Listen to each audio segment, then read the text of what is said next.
गरीब देवरानी की अमीर जेठानी। नीलम और पायल दोनों देवरानी जेठानी होती हैं। नीलम के पति की एक बहुत ही बड़ी कंपनी में नौकरी होती है और वो काफी अच्छा कमाता भी है। लेकिन वहीं पायल का पति प्रदीप एक फैक्ट्री में काम करता है और थोड़ी बहुत कमाई करता है, जिससे वो जैसे तैसे अपने घर चलाता है। एक सुबह पायल अपने कमरे की सफाई कर रही होती है, तभी उसकी जेठानी आती है। अरे पायल, ये खाकर बताओ, तुम्हें बहुत पसंद है ना मुरब्बा? मैंने वीडियो देखकर खास तुम्हारे लिए बनाया है। अरे दीदी, आपने क्यों बनाया? वैसे भी आपको रसोई का काम करना अच्छा नहीं लगता है ना? मुझे बोल देती, मैं बना देती। आपको खामखा ही इतनी तकलीफ उठानी पड़ी। इसमें तकलीफ वाली क्या बात है? तुम मेरी छोटी बहन ही तो हो और मैं तुम्हारे लिए बना रही थी, तो तुमसे ही कैसे बनवाती? अब ज्यादा ना टाइम खराब मत करो और खाकर बताओ कि कैसा बना है। पायल मुरब्बा खाने लगती है और पूरी कटोरी ही खा लेती है। वाह दीदी, बहुत स्वाद है। देखा, मैं कहती हूँ ना हमेशा, आपके हाथ में जो स्वाद है वो कहीं नहीं है। लेकिन एक बात समझ नहीं आई कि आप मेरी सुनते क्यों नहीं हो। ये मुरब्बा तो पूरा मैं ही खाऊंगी। अरे तुम्हारे लिए ही तो बनाया है मैंने, तुम आराम से खाओ। दीदी, आप उस दिन बोल रही थी ना कि आपको कुछ सामान लेना है, तो चलो आज चलते हैं। नहीं, रहने देते हैं, वो मार्केट बहुत दूर है, खामखा ही तुम भी थक जाओगी। मैं यहीं कहीं से ले आऊंगी या फिर ऑनलाइन ही मंगवा लूंगी। दीदी, लेकिन आपको वो मार्केट भी तो जाने का मन था ना, और ऑनलाइन क्यों मंगवाना? मैं हूं तो आपके साथ जाने के लिए। तुम तो हमेशा ही मेरे साथ हो, लेकिन वो सच में मार्केट बहुत ज्यादा दूर है। तुम घर पर अकेले ही सब काम करती हो। दीदी, काम तो हो गया है और मुझे मुरब्बा नहीं खाना। क्या हुआ? मुरब्बा क्यों नहीं खाना? तुम्हें तो पसंद आया था ना, फिर अब क्यों मना कर रही हो? तुम मेरा दिल रखने के लिए खा रही थी ना। मुझे लगा ही था कि मैं अच्छा नहीं बना पाऊंगी। अच्छा तो बहुत है, लेकिन मैं इसलिए नहीं खाऊंगी क्योंकि आप मुझे पराया मान रही हो। अरे नहीं नहीं पागल, मैं और तुझे पराया मानूंगी? ऐसा कभी हो सकता है क्या? तू कुछ भी क्यों सोच रही है? मैं बिल्कुल सही सोच रही हूँ। अरे, जब मैं बोल रही हूँ कि मार्केट चलते हैं, तो आप मना कर रही हो। एक तो मैं आपकी हर बात एक ही बार में मान लेती हूँ, लेकिन आप तो... अच्छा, तो ये बात है। मैं तो डर गई थी कि क्या हो गया। चलो तैयार हो जाओ, मार्केट चलते हैं। ये हुई ना बात। दोनों देवरानी जेठानी तैयार होकर मार्केट जाती हैं और घर का सब सामान भी ले आती हैं। दोनों ही घर खुशी खुशी बात करते हुए आ रही थी। ये उनकी पड़ोस में रहने वाली रीता और कोमल देखती हैं। देख रही हो ना कोमल, अरे ये दोनों तो घर में ऐसे रहती हैं जैसे कोई सत्संग हो रहा हो। कभी मैंने इन्हें बहस करते हुए आज तक देखा ही नहीं। वही तो दीदी, देवरानी जेठानी तो आखिर हम भी है ना। हमारे बीच तो कभी कभी नोक-झोंक तकरार हो जाती है और होनी भी चाहिए। अरे देवरानी जेठानी का रिश्ता है, बहनों का थोड़ी ना है। इन दोनों को ऐसे साथ साथ देखकर तो मन करता है कि इनकी लड़ाई हो जाए, वो भी इतनी ज्यादा कि दोनों एक दूसरे की शक्ल तक ना देखना चाहें। तब पता चलेगा कि सच में इनका बहनों वाला रिश्ता है या नहीं। ऐसी तो इनकी लड़ाई होने नहीं वाली, हमें ही इनके बीच में नफरत पैदा करनी पड़ेगी, तभी तो दोनों को एक दूसरे की शक्ल भी बर्दाश्त नहीं होगी। हाँ, अरे आपने तो बिल्कुल पते की बात कही। बहुत हो गया, हमें ही कुछ करना होगा। पड़ोस की दोनों बहुएं अमीर गरीब देवरानी जेठानी के बीच का प्यार देखकर इतना जलने लगती है कि उनके बीच फूट तक डालने का प्लान बनाती हैं।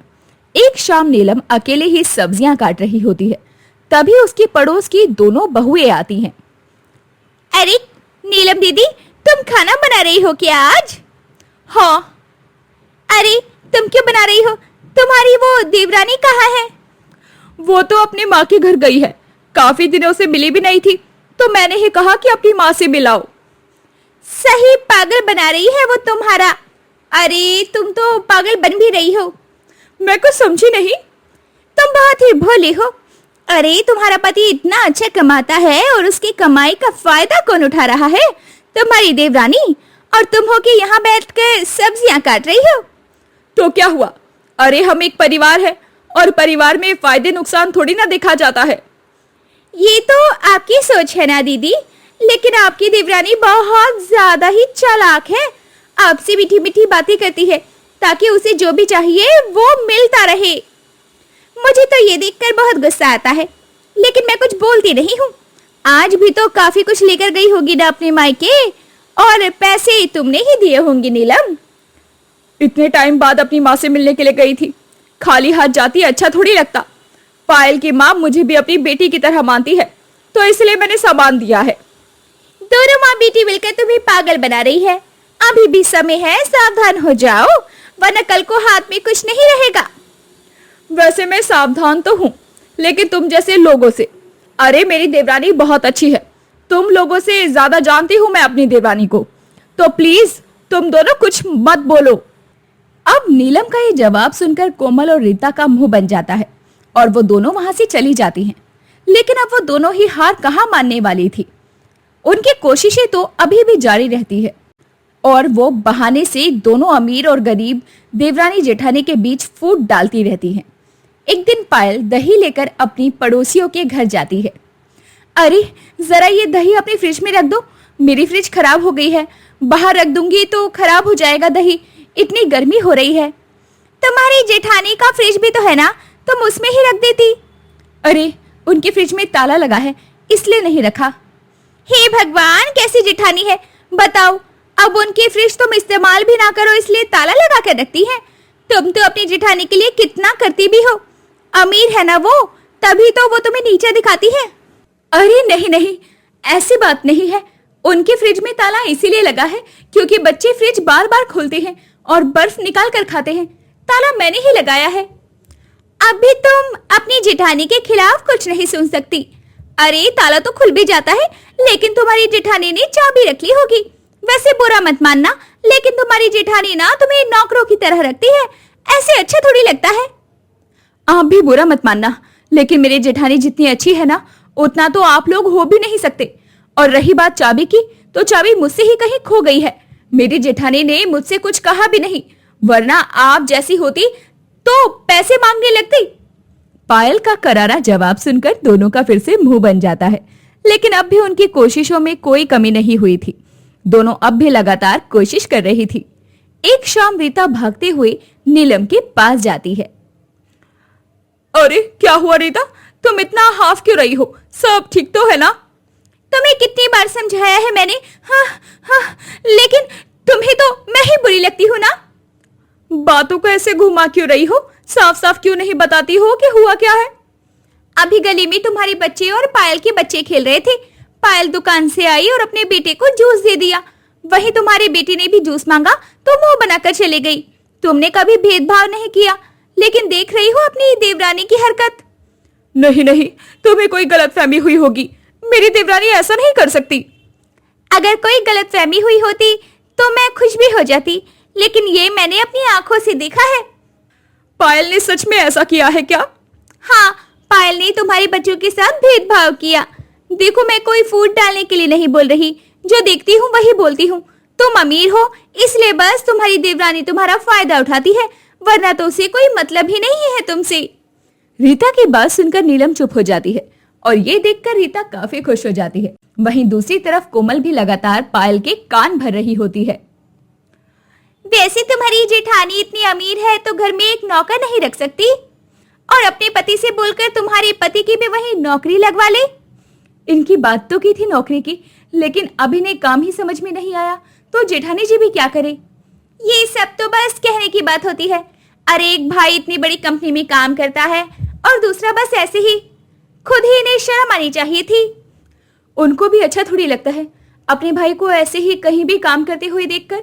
अब उनके हाथ में कुछ है नहीं तो क्या करें? देखो, मैं तुम्हें अपना मानती हूँ इसलिए बोल रही हूँ। तुम्हारी जेठानी के तेवर मुझे कुछ ठीक नहीं लगते हैं। तुम पर हुक्म चलाती है, सब काम करवाती है। तुम तो अपना मानकर उसे कुछ बोलोगी नहीं, लेकिन गलत है ये सब। अरे कुछ गलत नहीं है, और ना ही मेरी जेठानी हुक्म चलाती है। सच में तुम्हारा दिल बहुत साफ है, तभी तो अपनी जेठानी की करतूत देख नहीं पा रही हो। अच्छा ये बताओ, तुम्हारी जेठानी वाकई में इतनी अच्छी है तो तब अपनी नई गाड़ी ली थी तो तुम्हारे परिवार को क्यों नहीं लेकर गई थी वो घुमाने के लिए? गाड़ी में जगह भी तो होनी चाहिए ना। अगर गाड़ी में जगह होती तो फिर वो खुद ही लेकर चली जाती, हमें मना थोड़ी ना करती। तुम अपनी जेठानी की चाल समझती नहीं हो। अरे गाड़ी बस अपने परिवार के लिए ही तो ली है ना, बस झूठे मुंह तुम लोगों को भी बोल दिया। देखो अभी भी समय है, अपने बारे में सोच लो। पायल के कान भरकर कोमल वहां से चली जाती है। पड़ोसन देवरानी जेठानी खुशी मना रही होती हैं, लेकिन तभी वो वापस से पायल और नीलम को एक साथ खुश देखती हैं और उनका खून ही ये सब कुछ देखकर जलने लगता है। ये दोनों पता नहीं किसी मिट्टी की बनी हुई है। अरे कितना भी कुछ बोलो, आज फिर साथ है। अब सब देवरानी एक जैसी थोड़ी होती है। नीलम तो सच में बहुत खुशकिस्मत है। हाँ बिल्कुल सही कहा, खुशकिस्मत तो पायल भी है, वरना यहाँ तो कुछ लोग दूसरों का ही खाकर बैठे हैं। जहां पर कोमल और रीता दूसरों के घरों में झगड़ा करवाने चले थे, लेकिन उनकी ही अक्सर बहस होती रहती है। कुछ दिनों के बाद कोमल बर्तन पटकते हुए जोर जोर से चिल्लाने लगती है। मैं रोज रोज अकेले नहीं खाना बनाने वाली। अरे तुम्हारा भी घर है, खुद खाना बनाकर खा लो।